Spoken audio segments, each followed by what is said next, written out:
So the objective here is to just try to get into a conversation with elected representatives. Many of the TDs that are joining us today are new to the Oireachtas, and they are joining it at a very unusual time when they can't step into their offices and engage with the work of the Oireachtas in the way it usually is conducted.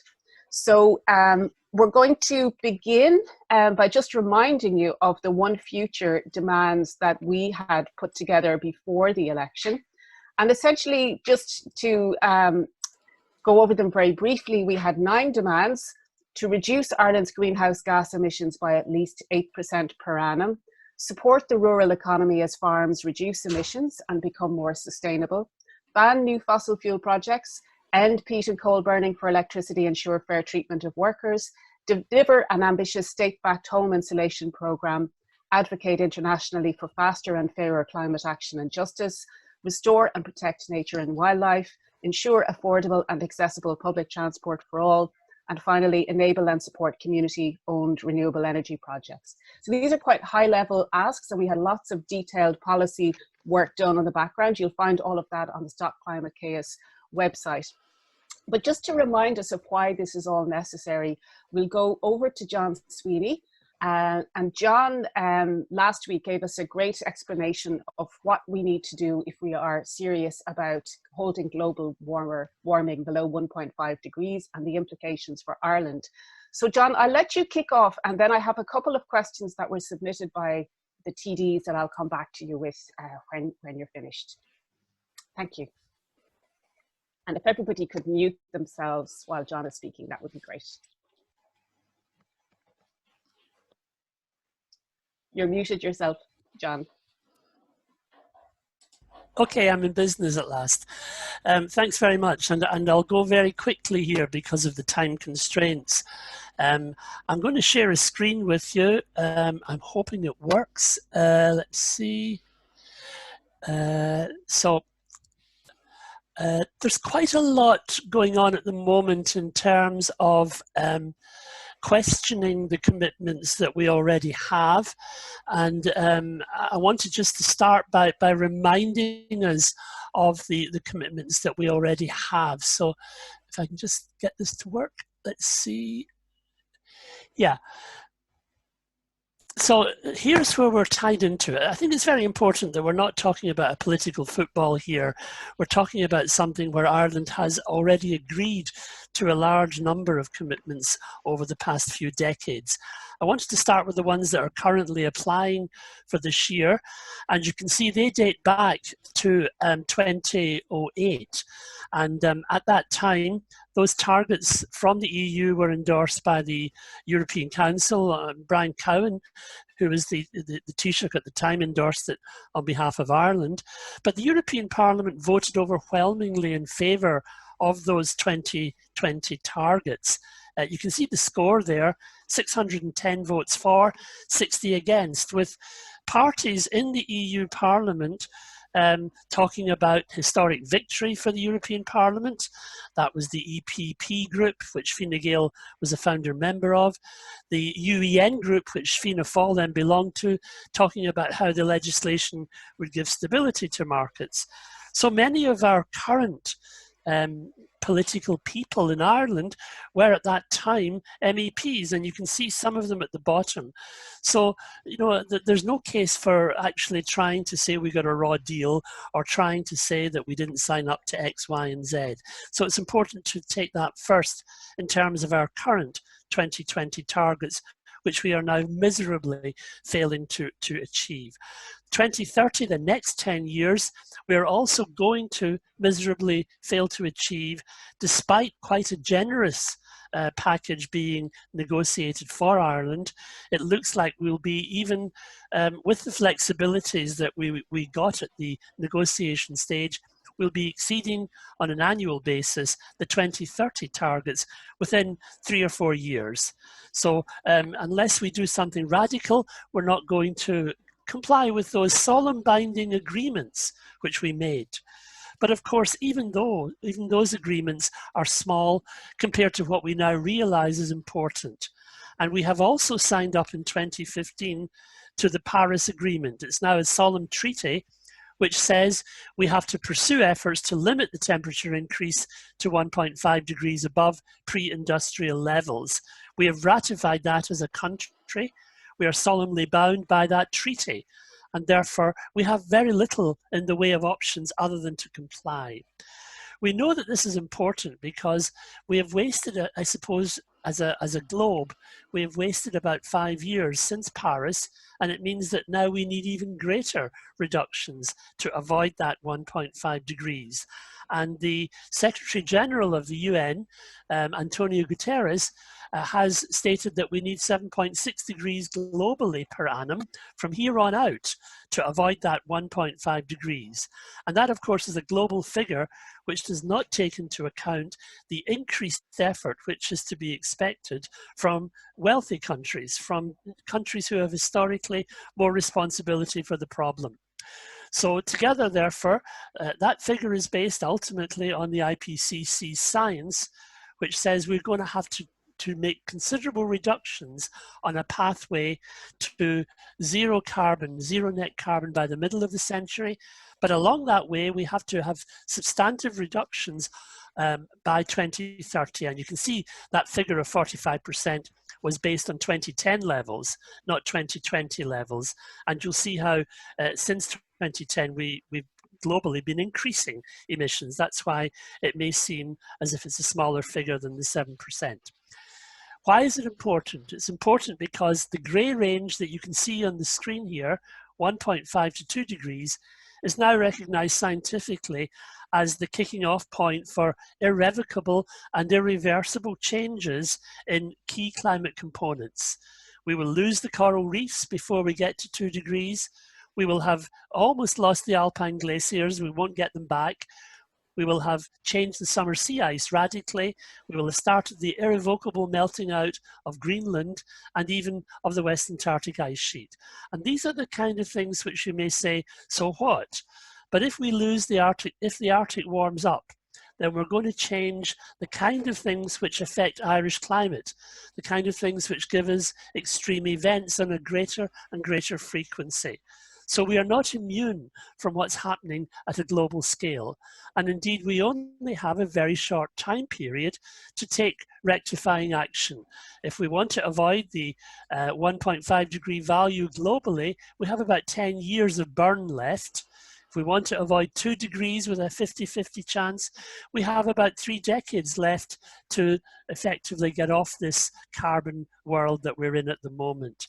So the carbon budget, once it's gone, it can't be recovered. It's there for the next century.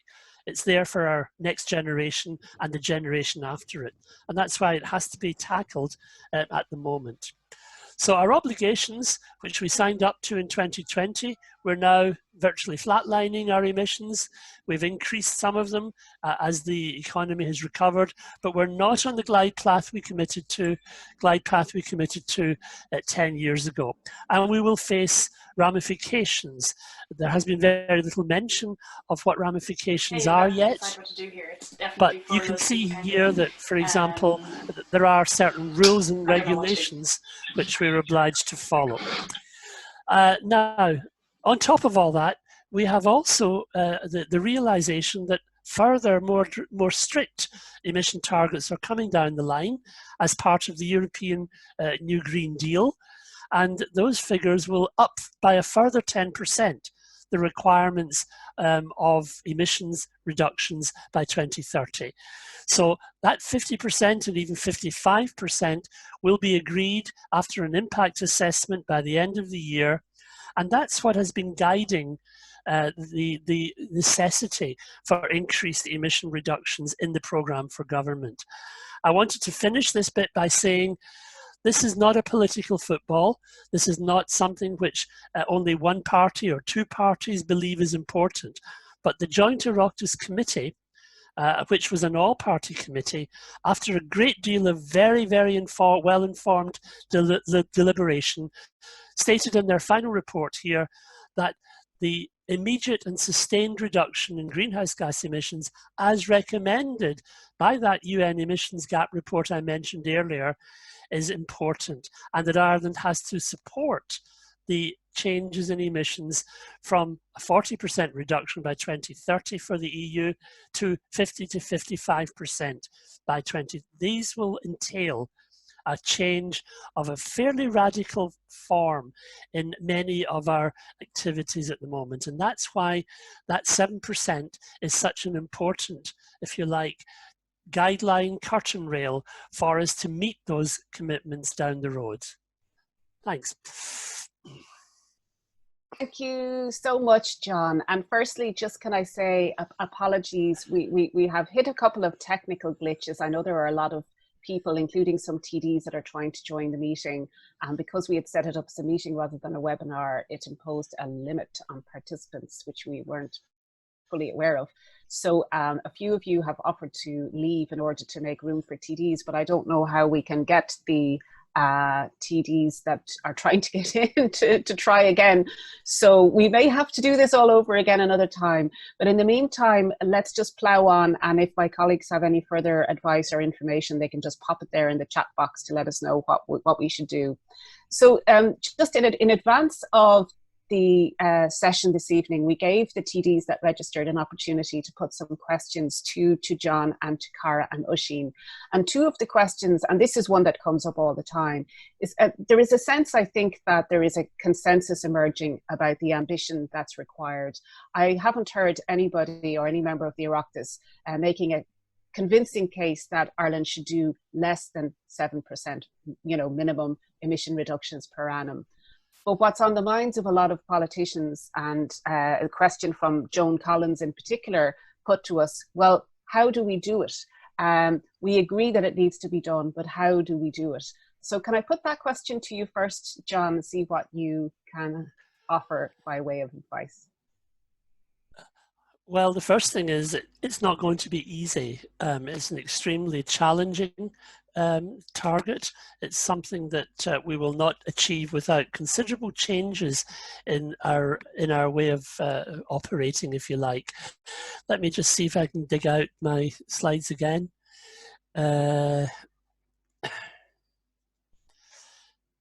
Yeah, here's some of the things that it might, for example, include.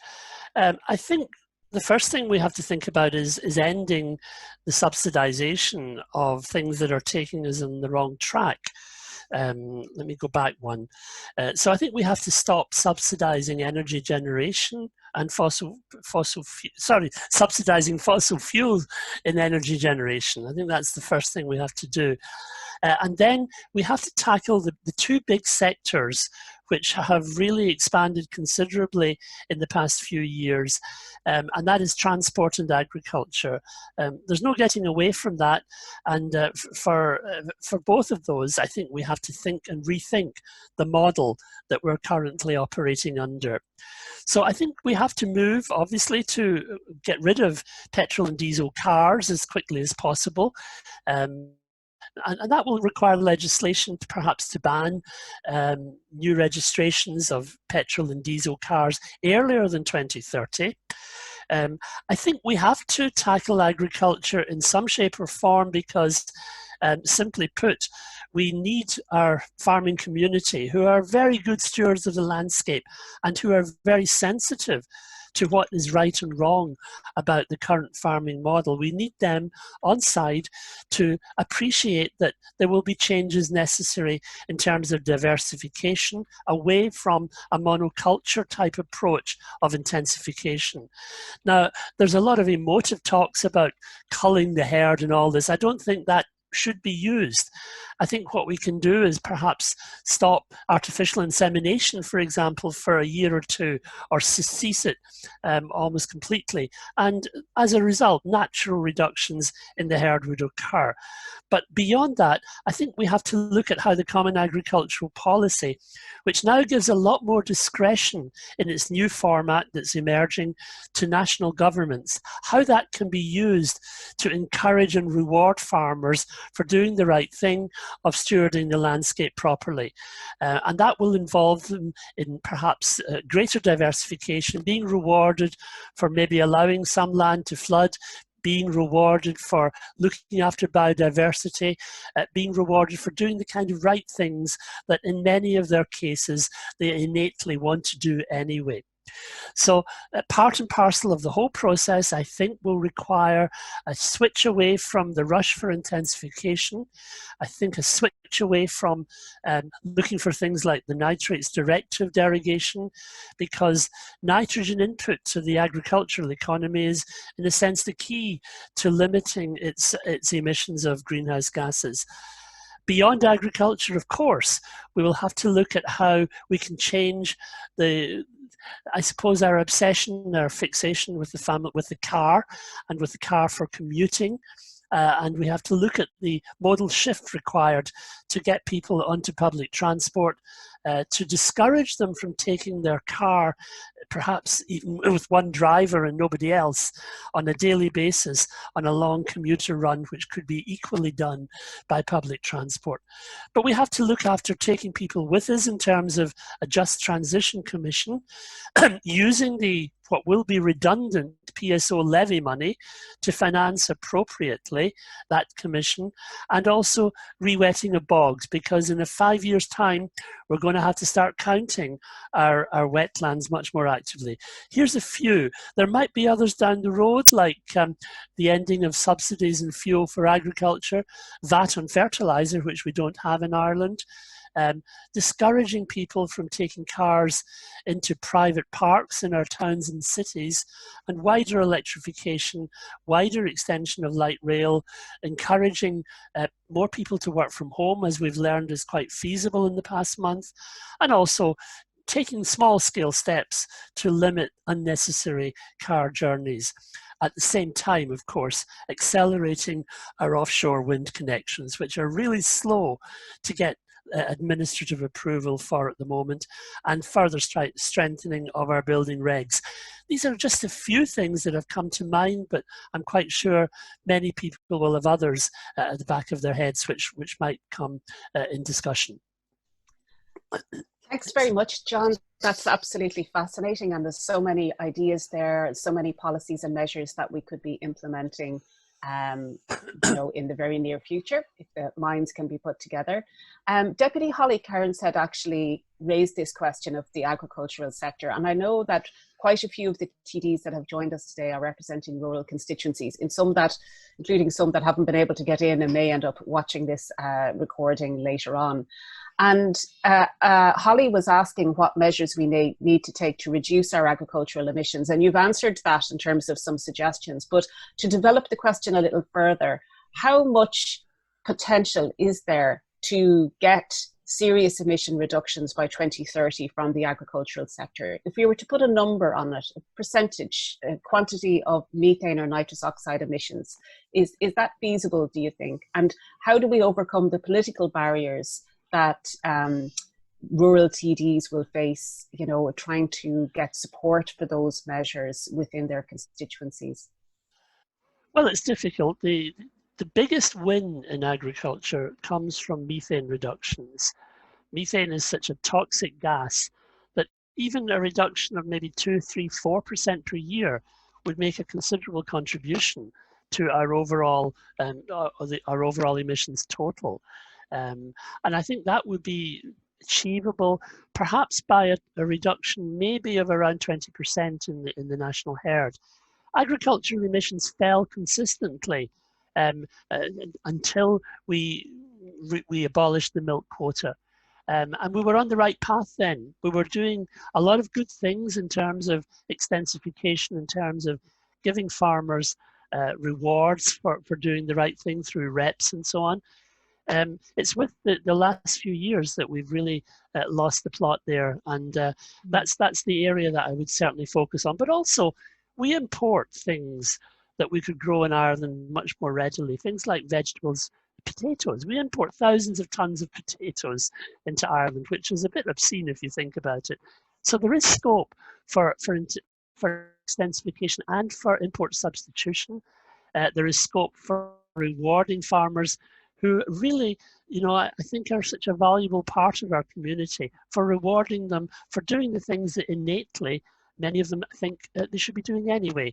So it's just getting off the intensification escalator, I think, is the most important thing.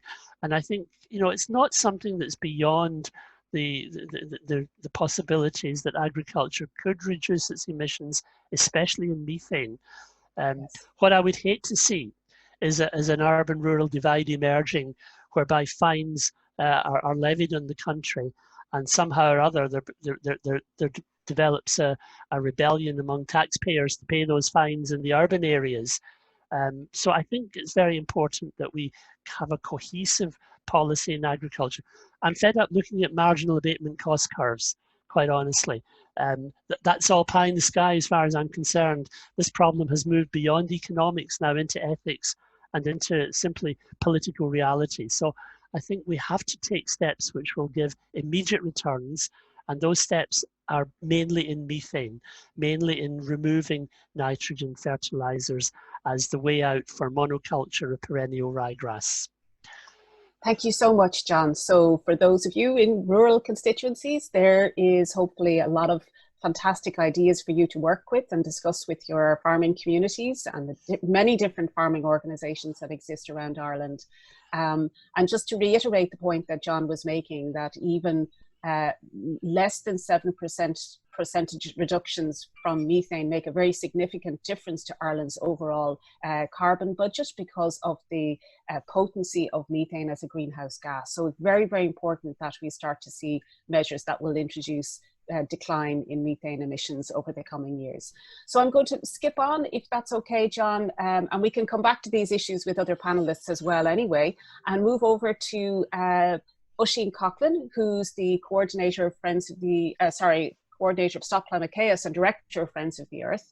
And Oisín has been working for the last 10 years, if not more, promoting the necessity of improved climate governance and climate legislation.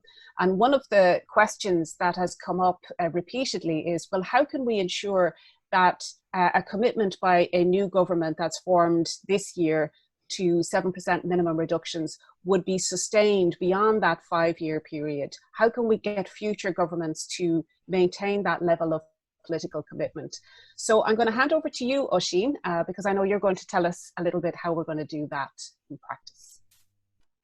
Thanks, Sive. And again, it's fantastic to be here and with such a great turnout, too great for our technical know-how today, and to be joined by some TDs from the 33rd Dáil. So I want to start with some good news here, is that there's not just in the programme for government negotiations, but now for over a year, there's been a really high level of political consensus for the need for a new, stronger governance framework for climate change. We know there's lots of contested areas around public transport, agriculture, we've heard, carbon tax, of course, they're all contested. But what hasn't been contested is the need for a better, stronger governance framework. And that may seem terribly boring, and as someone who campaigned for 8 years for a climate law, I understand that feeling.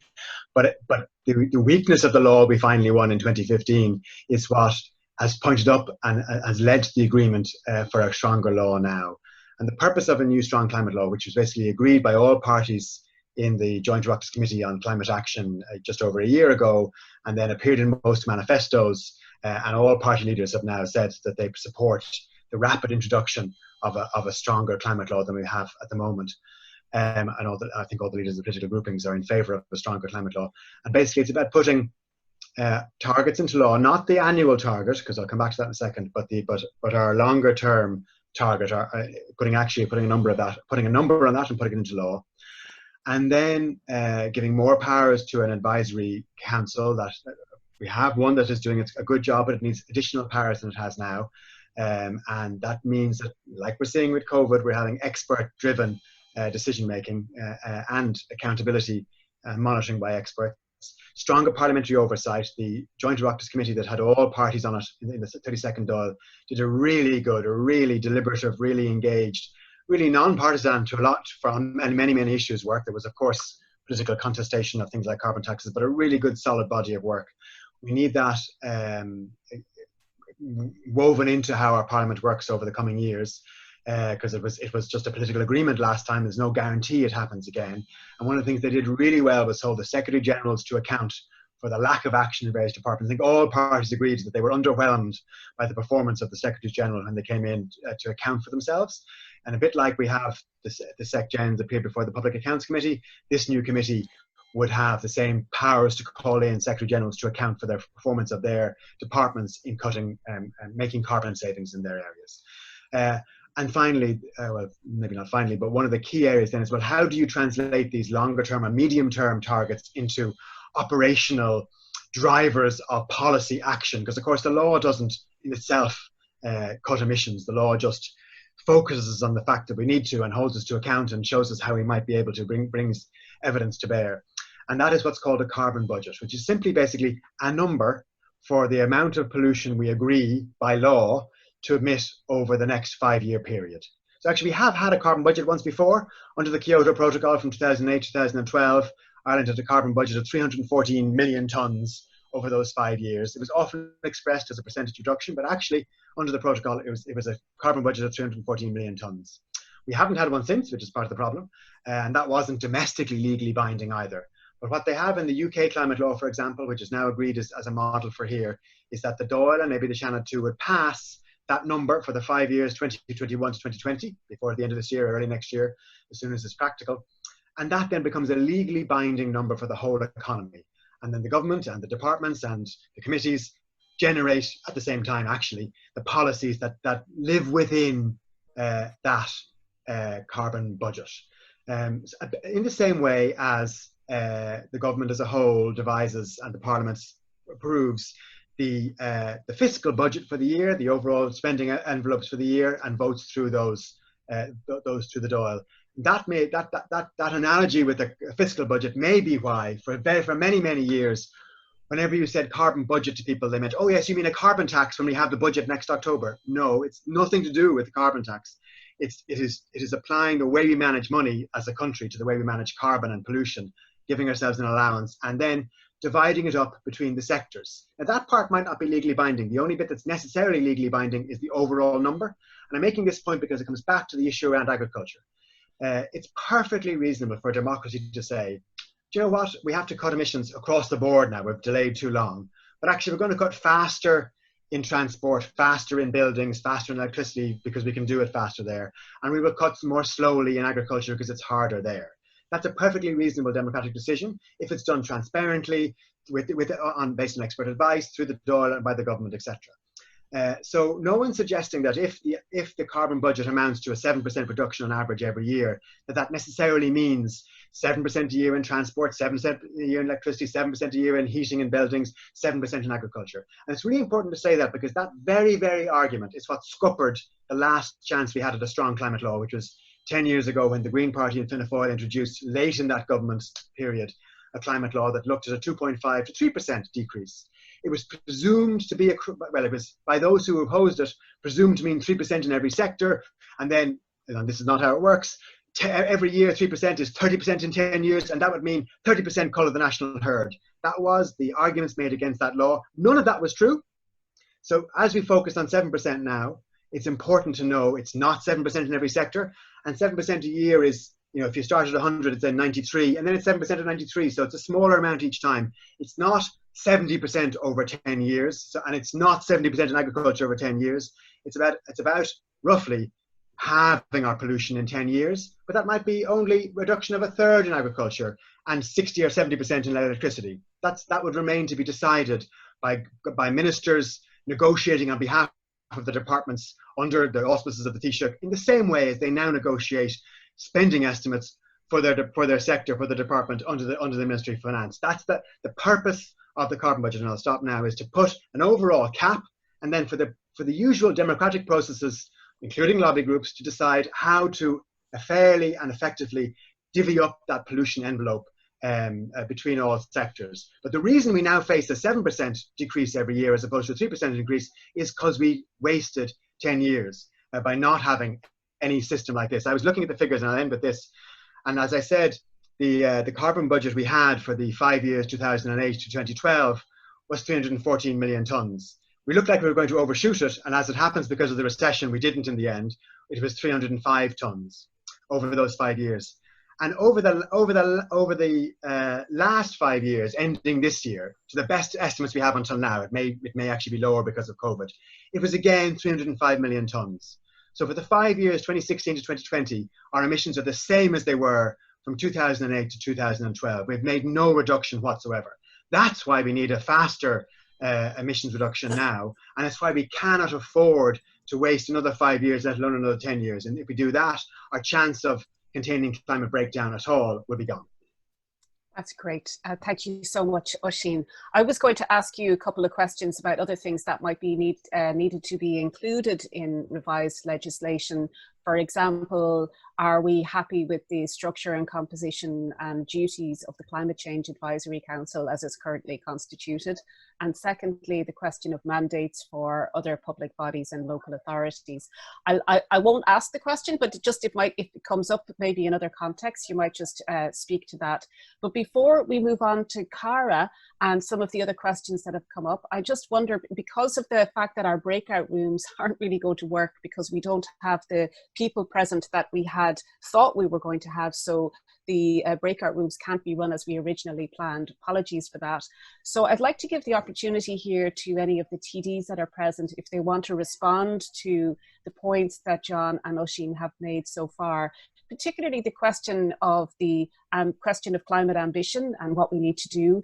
Any specific responses to some of the measures that John outlined that we could take to reduce emissions, the question of the relative contribution that agriculture can make, and finally the question of this revised climate legislation, which we hope would be introduced as a matter of urgency within the first 100 days of the government forming because of its crucial importance in laying out the pathway towards the reductions that are needed over the next 10 years.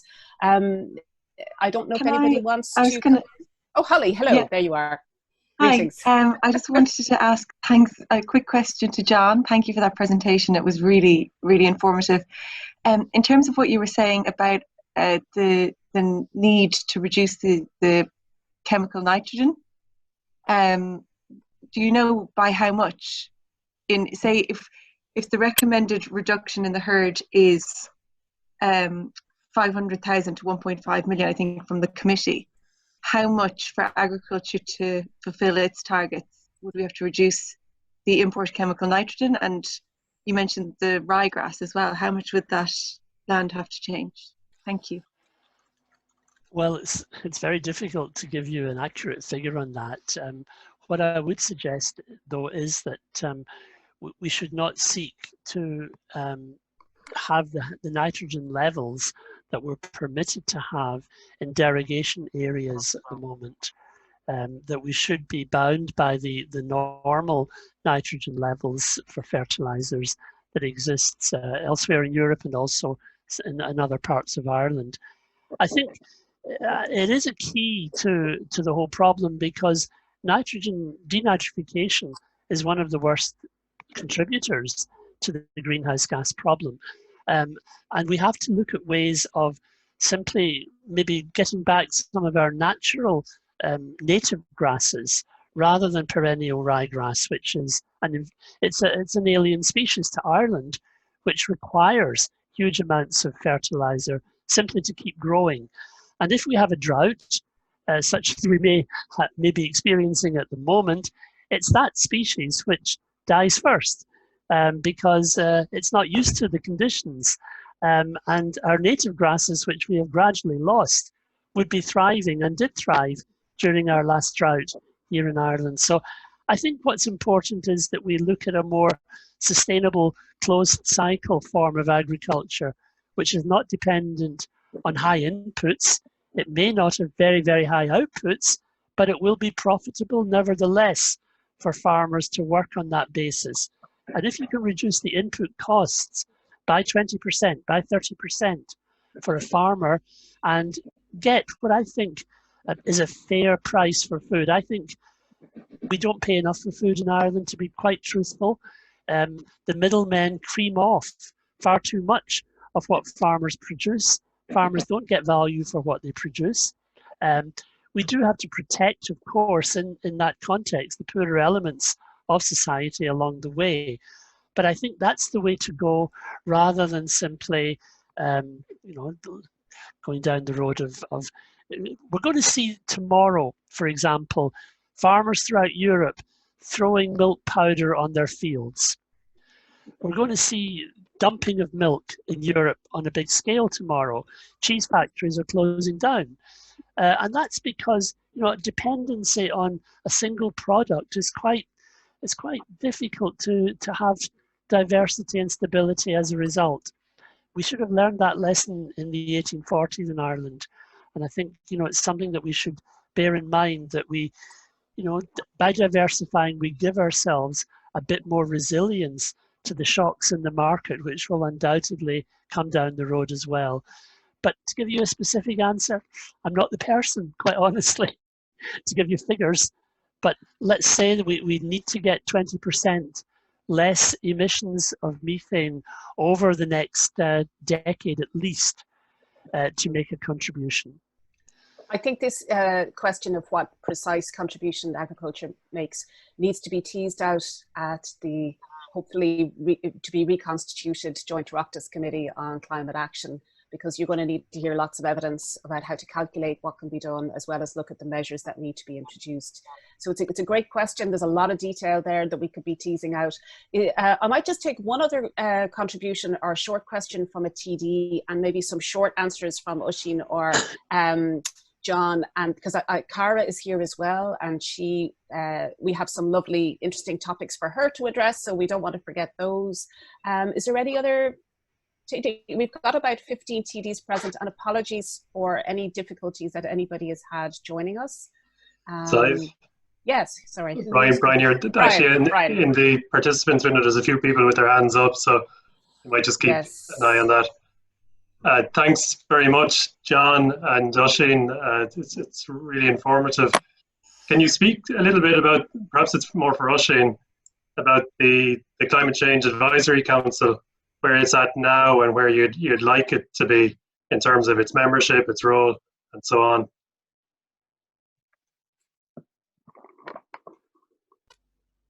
I can, and Sive, I might throw this ball back to you as well, because you know more about the detail of this than I do. 10 years ago, we fought hard for the Climate Change Advisory Council to have the independence it needed.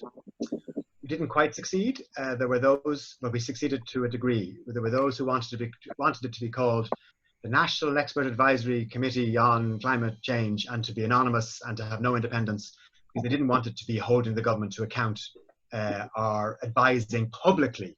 They didn't. Whereas we felt very much its role was to inform the public debate, the public discourse, to advise the government in public, and then to be monitoring and reporting on the government in public. We won some of those battles. It has established itself in that way. And they chose a relatively high-profile person, John Fitzgerald, as its chair, and I think that has helped. You know, he gets on the radio when they have a report out. So it's begun to rival the Irish Fiscal Advisory Council, which was the model we used when we were campaigning, in terms of its place in the policy and public debate and discourse around climate change. But there are a few key differences, and it doesn't have its own resources in the same way as the Fiscal Advisory Council does. It is much less resourced. It hasn't been able to do the analysis it needs to do to back up, to tease out some of these questions we've been talking about. It's not fully legally independent in the same way as some other bodies are. It needs to be. And this was not something that was wrong in the law, but in practice they put far too many economists on it. I think everybody agrees now there aren't enough people with behavioural science or natural science. There's no climate scientist on the council. One could speculate why that was, but there are none. So it certainly needs to be strengthened. Sive has looked more than I have at what additional powers or what additional roles it could have. And Sive, why not share some of that now?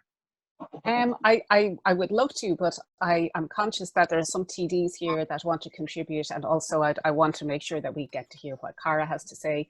So I'll just say very briefly that in looking at the legislation that was adopted in 2015, there are lots of sort of weaknesses and gaps. And one of the weaknesses is the constitution of the Climate Change Advisory Council, its membership, the way that members are appointed, and the fact that there are quite a few ex officio members that come from state bodies like Chagas, GESI, EPA, and so on. And nobody's objecting to the fact that they need to be able to contribute and feed in data and policy advice and so on. But there's a sense in which the structure of it doesn't lend itself towards independent scientific advice. So there are other models in Europe, the UK version, the Swedish model, German model of advisory bodies that are much more independent of government, essentially, and free to give independent advice. But in order to do that, they need to be resourced properly, and they need to have a legislative or statutory basis in order to exercise those powers. So it's a kind of boring legislative drafting stuff in a way for lots of people, I suppose. It doesn't, just as Oisin was saying about carbon budgets, it doesn't by itself reduce emissions, but it does matter in terms of how high level we can make these interventions so that the advice that government is working to is the very best advice, that it follows IPC science, that it's setting us on a track that is going to be sustainable, that is going to deliver these emission reductions. And if we're not doing it on the basis of scientific advice, then what other basis is there to do climate policy, essentially? So if it's okay, I see, and thank you, Brian Ledden there from the Green Party for pointing out that there's a few hands up, and I see Marco, Breed Smith, and Brian's hand was up. But Breed, would it be okay if I let Cara go first? Because I had actually got your question about the COVID and the relationship between those emission reductions and the kind of approach of individual versus structural change. And Cara was going to address that point. So maybe if I let Cara speak to that, and then you can come back after as a follow-up. Would that be okay, or would you prefer to? That's great, thanks. Yeah. Okay, super. So Cara, the stage is yours, if you're there. Thanks for moderating, and it's great to see you, Deputy Smith, on the call, because I really enjoyed receiving your question in advance. And I believe your question was, does this COVID impact actually show that individual change is maybe overemphasized? And I guess my answer to that right now would be yes and no, and to be decided, because we probably won't see the full impact of COVID-19 on greenhouse gas emissions up to another year, but we do have indications that it's going to be somewhere between 5 and 9% emissions reductions, but we won't know for sure. And I suppose, to me, what it has shown is that our impact of consumption and transport is reflected in those emissions. So obviously aviation emissions are down. We know that shipping emissions are down. So the Port of Vancouver announced just this week, scientists announced that they saw a 15% reduction on imports and exports coming into the Port of Vancouver, which translated to a 20% reduction in underwater noise, which they believe is beneficial to local whale populations. We'll have to see how that translates to greenhouse gas emissions, but that's a reflection of our consumption and a decline in consumption. And Paul Dean from UCC has shown that if at least half of us in Ireland worked from home for an entire year, it would reduce our emissions in Ireland by 0.3 million tons, which is relatively tiny. Over 5 years, that would be, over 10 years, that would be somewhere between 10 to 15% of the emissions reductions that we need to achieve this 7% target that's now being negotiated. So it's something, but it's not as much as, say, if we switch to 80% renewable energy, in which case we could reach our target by about 50%. So I think it's shown that individual change does have a small impact, but it actually, because our energy system is still derived from fossil fuels, and we're all sitting in here at home using fossil fuel-based energy to have Zoom meetings like this, it's definitely nowhere near enough, and the system changes are still badly needed. I hope that answers your question. So Deputy Smith, Breed, would you like to come back in there? Yeah, thanks very much, and thanks for organising this. It's very useful, and thanks, Cara, for your answer. I mean, I don't, as you say, to an extent, we still have to see what the overall impact of COVID and the complete shutdown of production and industry will have. But one thing that I think is pretty obvious from it is that taking cars off the road has had a huge impact. We just have cleaner air, we've less noise pollution, we've nicer or better environments to walk and live in. And to me, this is one of the key things, is the question of transport, and public transport in particular. So I appreciate all of the contributions, but I think it's wrong to start by saying we need to discourage people out of the cars. Instead, we need to have a system that's committed to fully funded, properly organised public transport that ultimately would need to be free if we're to get the reduction in levels from people using the car that we need to achieve. And I was just watching on the chat room there, there's so many people coming in saying, I hate having a car, it's so expensive, but what can I do? I have to move about with the car. And I don't think the answer is fully addressed by people working from home, because a lot of us are productive human beings in other ways than just on the internet or doing officey things. We have other kinds of work to do. So I sort of think that needs much more discussion, but I would like to see the movement start with the proposition of reducing our emissions by looking at the behaviour of the system and industries rather than the behaviour of individuals, and transport is one example. But I just want to return to something that Professor Sweeney said about culling the herd. And I thought it was very interesting that he said there's no need for culling the herd, that if we cease artificial insemination, there'll be a natural reduction in the herd. And I think that's a very useful thing to point out. The problem we have, however, is the vested interests of the agribusiness and the corporations that control the massive production of herds. I mean, from what I know, and I've learned a lot about farming this year because of the protests of the farmers, there's farmers, ordinary family farmers, and then there's the agribusiness itself. And breaking the block and the hold that they have over society, over the system, and over political parties is some challenge. And that, I think, is something we're going to have to look at very, very carefully, because even Simon Coveney, the Taoiseach, came out immediately and said, well, 7%, no, we can't be upsetting the agribusiness too much. So, there's huge challenges here. So I think it does require, I'm not going to take up too much time, but I think it does require the climate movement that has grown exponentially over the last year or two to really take up its position again to demand system change, because we can't have proper climate change and reduction without that systemic change. And if anything shows that up, it's the fact that production shut down in a big way during COVID, as it did during the last recession. So it's, I just would make that point that I think the systemic nature of this has to be really highlighted by the movement much more. Thank you very much, Breed. Great to have your contribution. I know that Oisín wanted to come back in, but just to say, I see Paul McAuliffe, Deputy McAuliffe, had his hand up as well. So I'll come to you then, if that's okay, Deputy. Just let Oisín come back on something that came up there a moment ago. Yeah, thanks a bit, Clive. And I just wanted to ask John about a point that he sort of touched on at the end. And that's I suppose, the idea of social solidarity. And he specifically referenced rural and urban. And interestingly, I was speaking to my colleague, Chris O'Sullivan from Cork South West. We represent vastly different constituencies, and yet are both committed to climate action.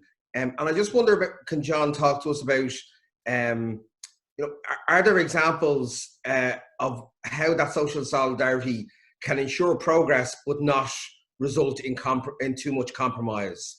And I would be particularly concerned in my own constituency, the division between working class and those perhaps with more means, and the ability that people have to switch to more environmentally friendly options, from transport to lots of different consumer choices. But I just wonder if John could, maybe, you touched on it, John, at the end of your presentation, and could you flesh that out a little bit more, the idea of social solidarity as a way of delivering climate action but not delivering too much compromise?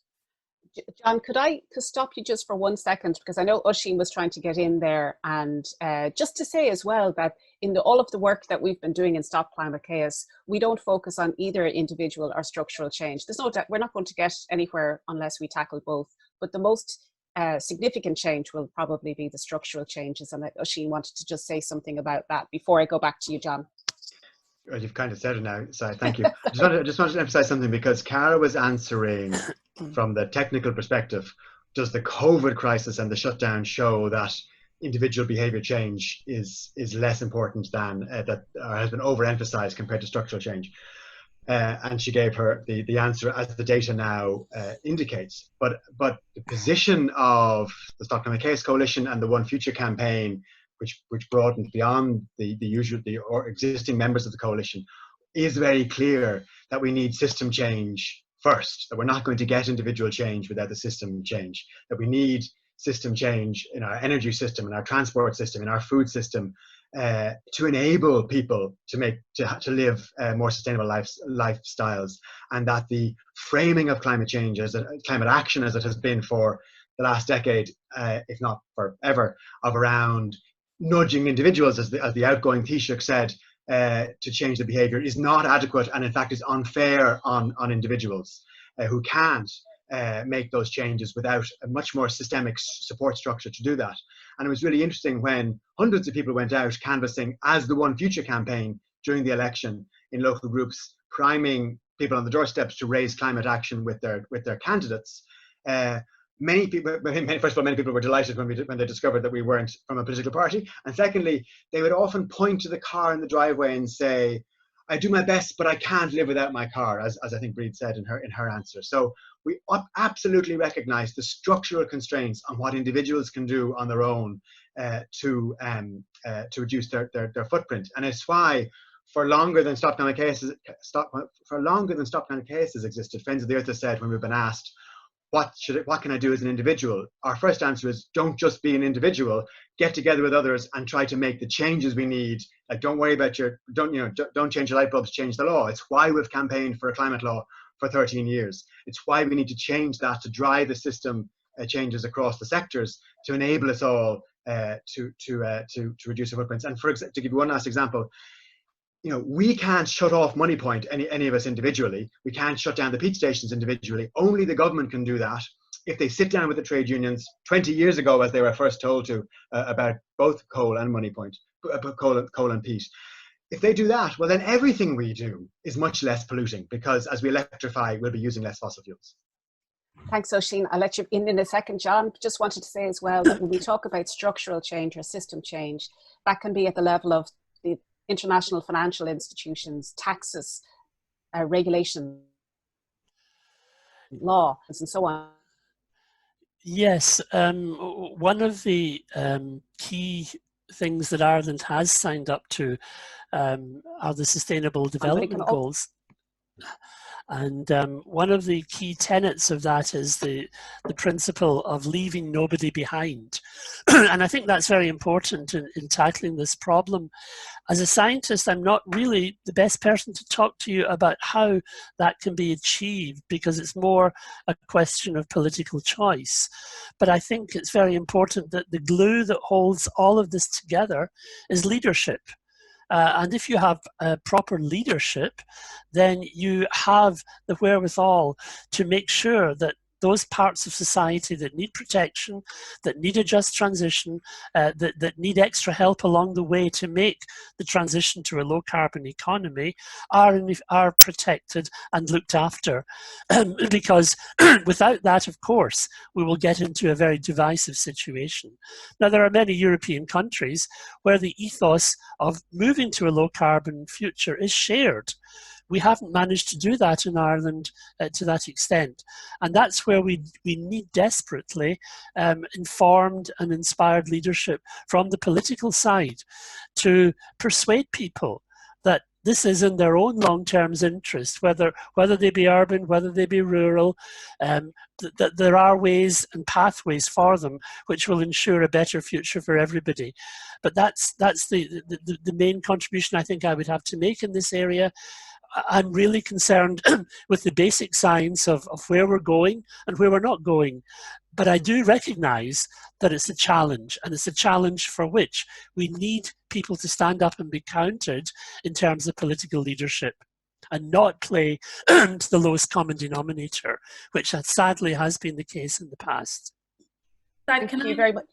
Can I just say one tiny thing about this, because I can see all these comments coming in about transport and the lack of alternatives, which is really causing a lot of problems for anybody, be it individuals or communities, to transition. And looking at our taxes, for the €100 that we all spend, say, on taxes, only €3 of that goes to transport, and less than 62 cents of that goes to public transport. Only 6 cents of that goes to cycling. So over half of that money is going into roads. And so alternatives are a huge obstacle to making this transition. And one really simple way of engaging is to try and get our government to switch the proportion that they spend on public transport and cycling infrastructure to more than what they spend on roads, or even 20% of what they spend on roads would be a start. So it's one way that we can really influence change. Thank you so much, Cara. From what I can tell with the hands up symbol, there are 2 further TDs who would like to come in. I've got Mark O'Cahasey of the Green Party, and I think that's Richard Boyd Barrett, but it's just coming up for me as Richard's iPad, but he can let us know if that's not him. And so we're running out of time, so I'd just like to let the TDs that are present with us today ask their questions, and then we might take them together, and I'll put all the questions to the 3 panelists at the end. Is that okay? Just so we put a bit of structure on ourselves. So Mark, if you're there, thank you very much. Yeah, no, I suppose the first thing is to thank you. It's very useful. I think it's really important. One of the things that's been positive in the last while, because we've put the 7% plus kind of front and center in terms of our government formation asks, but there's been real proper debate about it in the media, and there's been real informed debate in the media, which has been absent up to now and hard to get. But one of the things that's important to put across is that there's no silver bullet. So very often we end up with sectoral interests pitted against each other, and this kind of narrative of, well, we don't need to change, but that other group need to change. But I think there's an acknowledgement, or a growing acknowledgement now, that trying to hit a 7% year-on-year reduction requires buy-in from all sectors. And I'm glad to see that consciousness kind of emerging. So I suppose I have a couple of questions that I'd like to throw at Professor Sweeney, which is about the possible carbon sequestration possibilities for different soil management, and also for the possibility of blue carbon. So for example, our kelp forests, because of course 9/10 of our territory is underwater. Does he see that as a possibility or a useful possibility? And I suppose the second one is a real leading question, because of course we know that there's a twin crisis. There's the climate breakdown crisis, but also the biodiversity collapse. So do we see an attendant benefit in the climate measures that we're talking about? Do we think there will also be a benefit in terms of tackling biodiversity collapse if we take those measures on? Thank you so much. John, I'll just hold on to those questions. I've taken a note of them and I'll come back to you then. So if Richard is there, Deputy Boyd Barrett, if you'd like to come in. Yeah. There you are. Hi. Listen, thanks to all of you for a very interesting meeting and for all the contributions. I've learned a lot from it.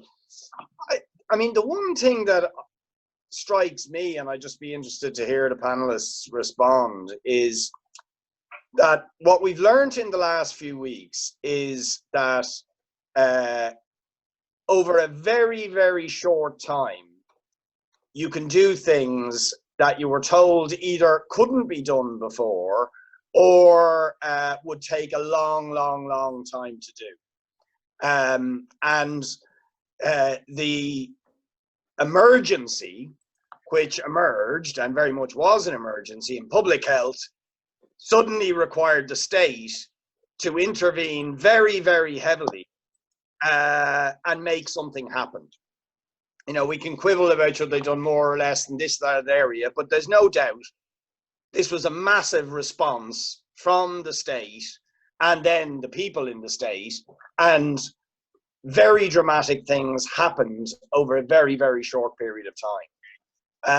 And I would have thought that's the kind of big lesson for us. But I wonder,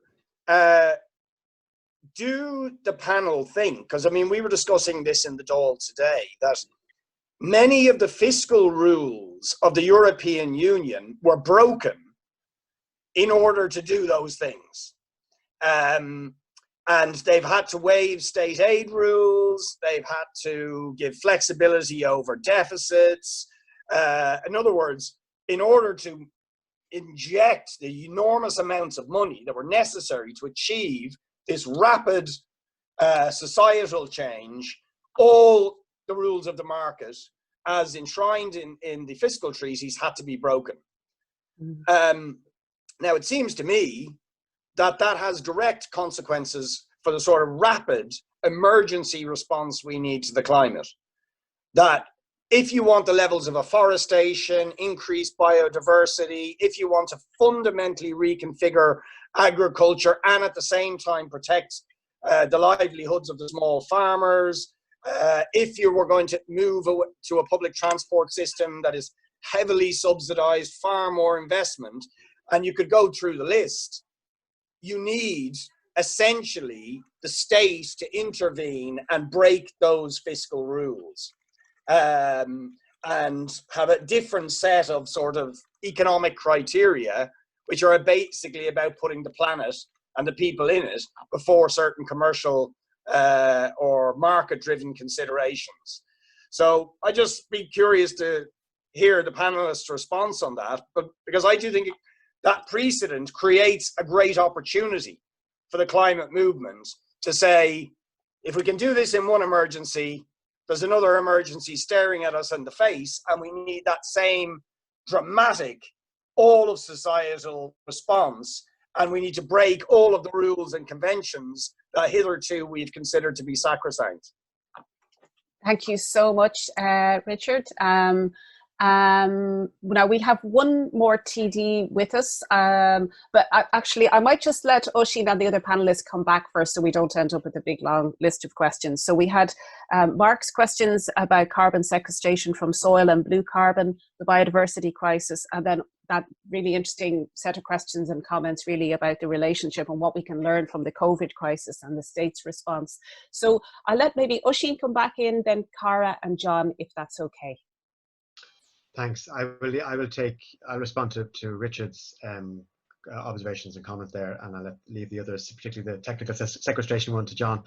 So I think you're onto something for sure, although I don't know how we get there, so to speak. So to give you one thing I would say is, I think I've had a long-standing bone to pick with Angela Merkel about what happened during the response to the Great Recession, on the same basis as you just said. There was a more Keynesian response, as in counter-cyclical spending in the US under George Bush, even before Obama took over, than we had in Europe, because of the way we constructed our fiscal rules around the euro.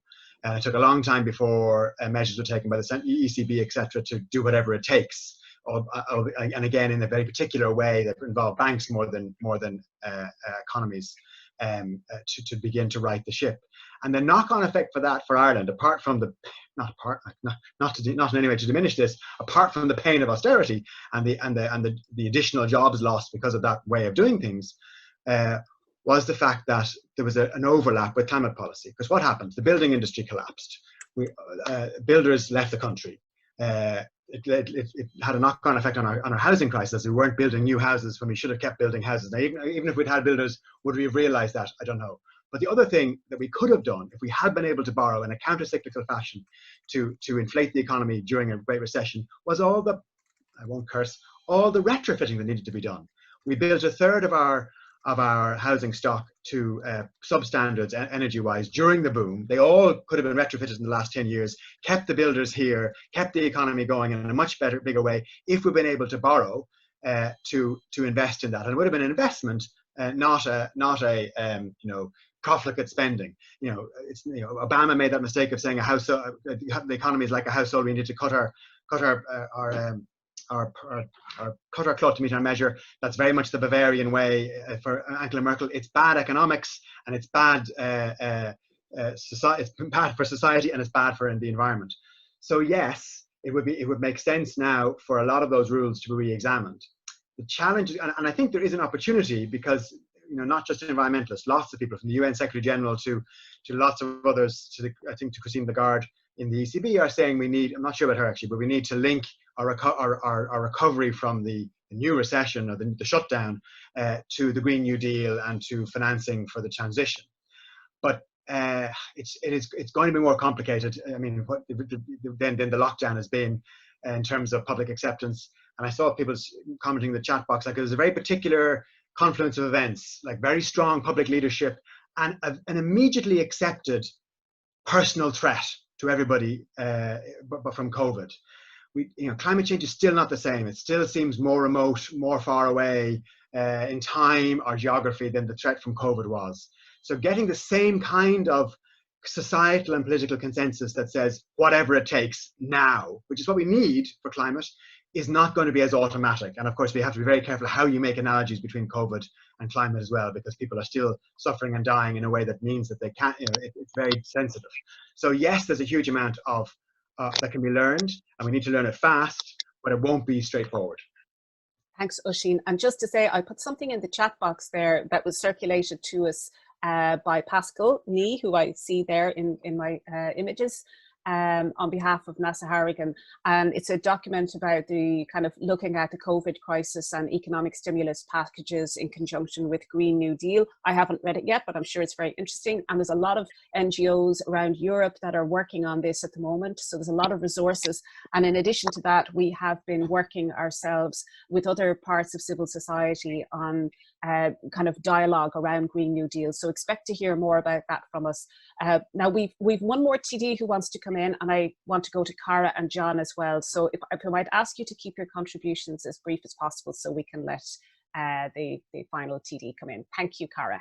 I'll keep mine very, very brief, but just to say I completely agree with Richard on the comment of showing how this is a time of crisis, and it's quite uplifting to see how we can respond in a time of crisis and how we can be willing to make sacrifices. But I do think that slightly different with the COVID-19 in that it's a very clear solution which involves social distancing and avoiding each other, and of course climate, the solutions are so extensive, and I think in that way it's not quite like for like. But I would second Oisín's comment that we very much need to come out of this crisis thinking about transforming our society, investing in retaining workers and not having them emigrate this time, perhaps investing more in retrofit and using this as an opportunity. And anecdotally, I've been working a lot this week with the tourism sector internationally, and they have told me they very much see this as an opportunity to completely get rid of all the things within tourism that weren't working and that were making tourism a very unsustainable industry, and completely revamping it. So I have a lot of hope that this could be an opportunity to really transform society. That's great. Thank you, Cara. So John, back to you on the carbon sequestration and the biodiversity crisis. Yes, deal with those. I will, just to endorse what was said already. One of the reasons why scientists and politicians have been standing shoulder to shoulder on COVID is that it came so quickly that vested interests had no time to mobilize. They've been mobilizing for 20 years on climate, and that's been part of the problem which has slowed down progress. But going back to Marco's points, yes, he's true. He's right. There is no silver bullet. Soil sequestration, kelp, macroalgae in the oceans, they will help a little, but they are not the solution. They will not themselves make a significant dent in the problem. Indeed, sequestration in general, I'm a bit wary of, because I don't want to turn creative accountants loose on things like forests and how to measure sequestration, because I fear that there will be a lot of non-scientific economics-based arguments coming to the fore in that area. So I wouldn't have invest too much hope in either of them. But certainly all of the points that have been made in terms of reducing emissions will have a very positive effect on biodiversity. And we mustn't forget the biodiversity crisis that we're facing at the same time as the climate crisis. It comes, of course, from the same problem, the problem of overusing the resources of the environment. And that's, if we solve one, we will certainly solve the biodiversity problem at the same time. And can I just remind all the TDs, including those of you who are new to Dáil Éireann, that the last outgoing Dáil passed a resolution this time last year recognising a climate and biodiversity emergency. And as part of that resolution, it was agreed to establish another citizens' assembly to look at solutions for biodiversity. And even though it didn't mention it, but I think that that citizens' assembly is going to be crucial for putting together the kind of packages of solutions that work for rural communities, for agriculture and for biodiversity altogether. It doesn't exclude tackling biodiversity in urban areas, by the way, but just that it could be a wonderful opportunity for the kind of dialogue that we need and the clear scientific guidance underpinning that as we look into all the policy challenges ahead. So just one final TD that I have with a hand up is Deputy Stephen Matthews of the Green Party. And if there's any other TDs present that want to contribute, if you can just get your little blue hand up there so I know you want to contribute before we wind up. Thank you. Hi, Kate. Kate, thanks for letting me in there. I just wanted to pick up on something that John and Cara had touched on there. And sometimes in these discussions, we're very heavy on the science and the engineering aspect of climate change, but we've also got to be really aware of climate justice and how it interlinks with social justice as well. And NESC produced a report there last month, Just Transition and Vulnerable Employment, and it really does set out a kind of a roadmap of the fairness that's going to be required in climate policy. So it's not, it's not individually, it's not unfair on the individual. And I just wondered, has any of the panel managed to have a read of that report yet? I found it really, really interesting now. And it's almost subject matter for another webinar we might look at in the future about just transition, so how we bring people on this journey with us. Thanks, Kate. Cara, do you want to take that? Yeah, Stephen, did you say that was NESC, was it? The National Economic Uncertainty? NESC, yeah, National Economic Social Council. It was called Just Transition and Employment Vulnerability. Yeah, I haven't had a chance to read it yet, but I will say, just in the research I was doing with my UCD students last year on carbon tax, the one thing that we found is that the data isn't there to really be able to design carbon tax in a just way that protects the most vulnerable, and that's particularly obvious when it comes to transport. So we know who is in trouble with respect to fuel allowance, who is in receipt of fuel allowance, who is in fuel poverty, and that's up to a third of the Irish population, they say, which is quite significant. But we don't really know who's in transport fuel poverty, which is people who can't get out of old, dirty cars, who have no other alternative to get to work. And without having that baseline data, I think it makes it very hard to design, for example, a carbon tax that is just and protects the most vulnerable. And so I think we're really missing some baseline information as a starting point. Thank you so much. One of the useful things that the Joint Oireachtas Committee did was discuss the issue of carbon taxes in a lot of detail. I mean, it didn't get all the information it wanted, but there was a very serious discussion about it. And what was obvious was that there was a desire from the members, and any of them present can correct me, to broaden out the discussion and look at who should be taxed, what should be taxed, and that it isn't just a question of a narrow kind of tax on fuel that's going to drive up the cost of living for people, and then what to do with the revenues. And it's a huge conversation we need to have. Can I come to you, John, there, just if you want to contribute? Very, very briefly, to agree with what Stephen was saying, that climate justice is very much the key to many of the aspects we're discussing today. And it reinforces what I was trying to hint at earlier, that we have to move away from a very narrow economic paradigm to consider these wider issues. For example, the way in which we measure everything by GDP is now really totally out of date. But also it involves the carbon budget concept that we talked about earlier. Just to show you, for example, one thing that I'm quite interested in, which is what is the fair share for, let me not that one perhaps. Let me ask, what is the fair share for Ireland's sort of remaining amount of the carbon budget.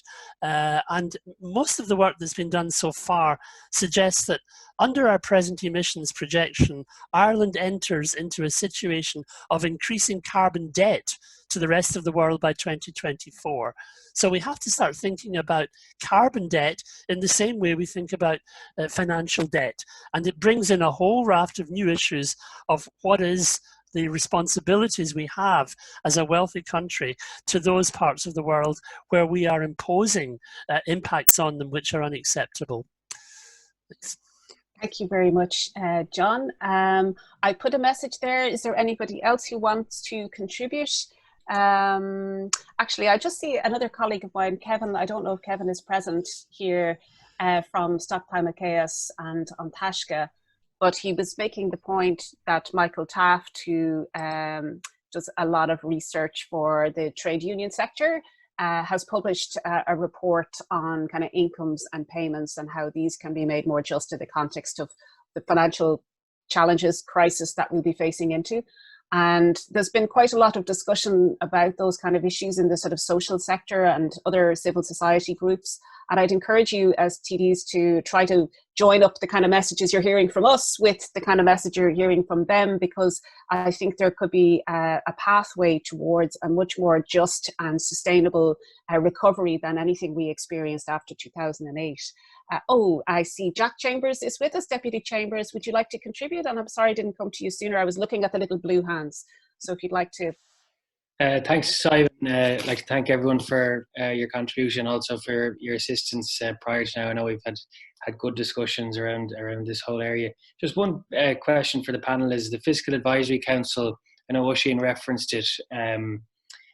Their conference this year, the focus was on budgeting for climate change, and how there has been a huge deficit in the whole economic arena for analysing this, where we actually need to look at the climate dynamics of debt so that we make the investment decisions and they're not seen as a cost, but actually a long-term benefit to everybody.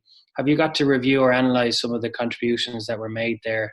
And I don't have any comments to make on it. I just thought I attend a lot of the conference myself, and I think it's a huge weak point in the economics community where they haven't looked enough at budgeting for climate change and integrating that into our whole fiscal approach into the long term. So I just, if you have any comment to make on that. And thanks again, everyone, for your time.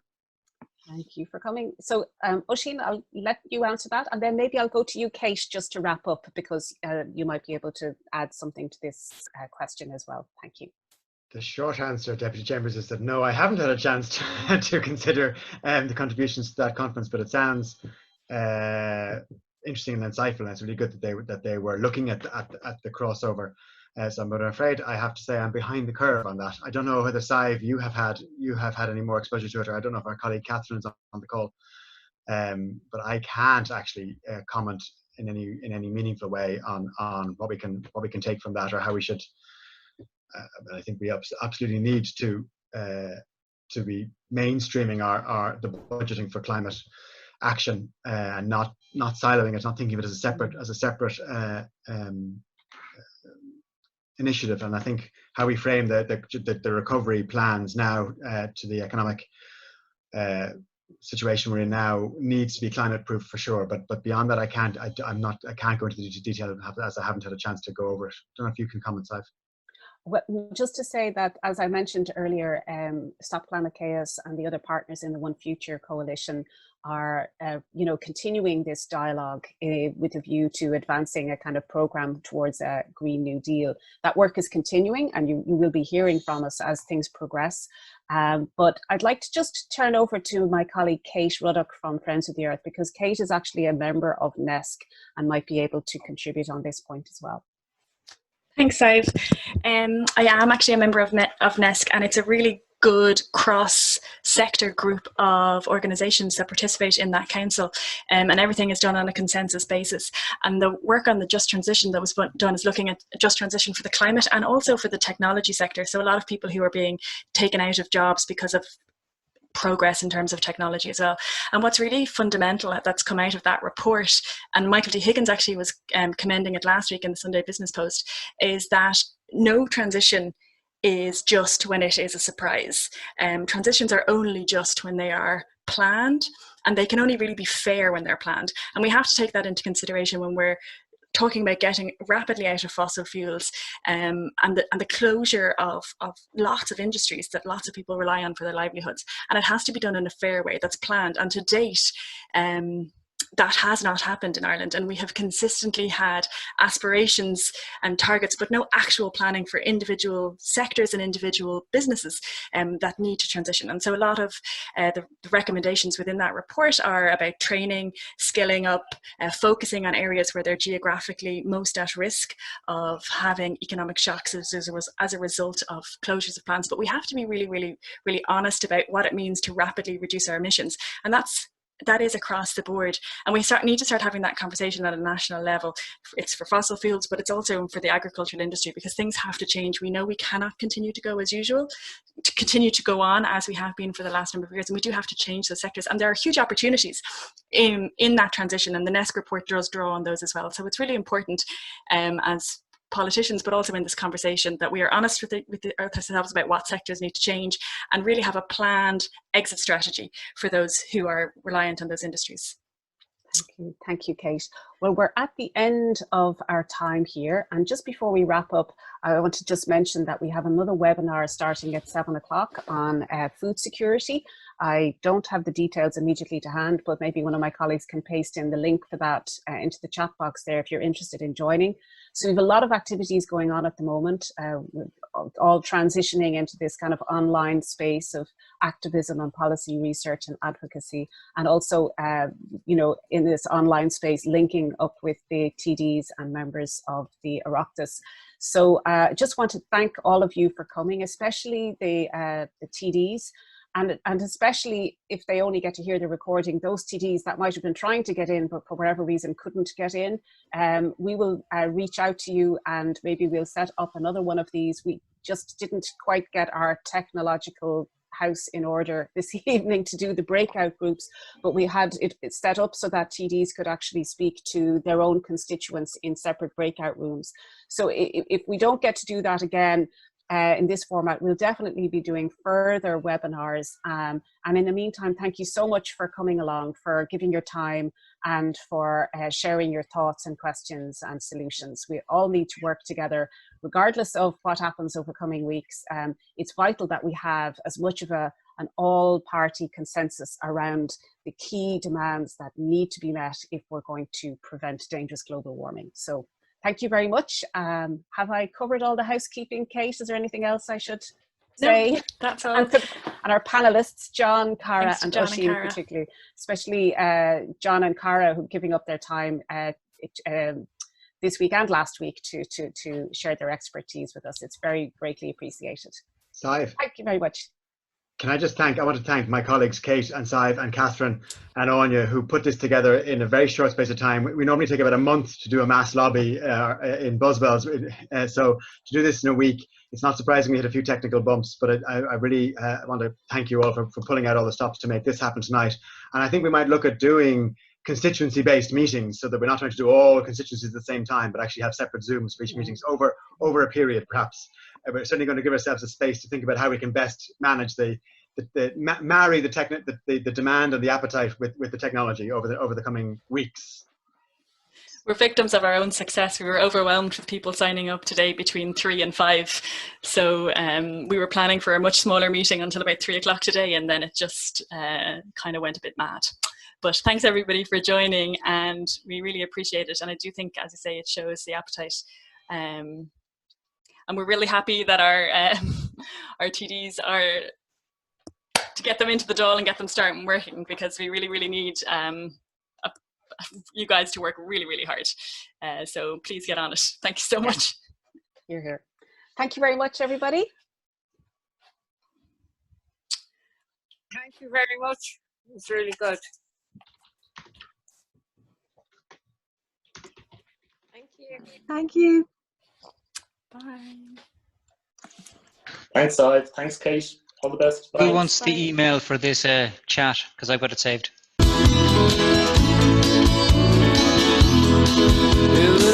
Smell fresh cut grass and it's filling up my senses, and the sun is shining down on the blossoms of the avenue. There's a buzzing fly hanging around the bluebells and the daisies. There's a lot more love in her left June. So don't leave me now. Okay, music.